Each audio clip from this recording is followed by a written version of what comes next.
आम्ही गेलो होतो 11 वाजता. आम्हाला वाटलं आमचं दर्शन लवकर होईल, पण आम्ही जसं गेलो तसं पटापट खूप साऱ्या गाड्या यायला लागल्या आणि गर्दीसुद्धा वाढायला लागली. कारण सॅटर्डे संडे होता आणि अधिक मासमुळे बरेच जण आले होते. तरी पण आम्ही पटापट दर्शनासाठी निघालो, कारण ऊन व्हायला लागलं होतं आणि काव्या पण गरमीमुळे खूप रडत होती.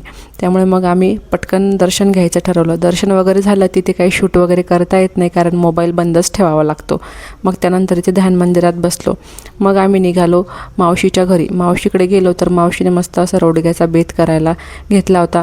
तिला माहीत होतं मी येणारे म्हणून, तर तिने लगेचच रोडगे म्हणजे आपण जे भाजतो बट्ट्या, त्याला रोडगे म्हणतात आमच्याकडे.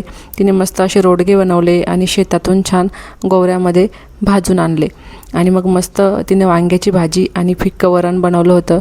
त्याच्यावरती तूप. खायला खूप टेस्टी लागतं हे. मस्त जेवण वगैरे केलं आणि मग आम्ही निघालो आमच्या घरी. भेटूया उद्याच्या व्हिडिओमध्ये. बाय.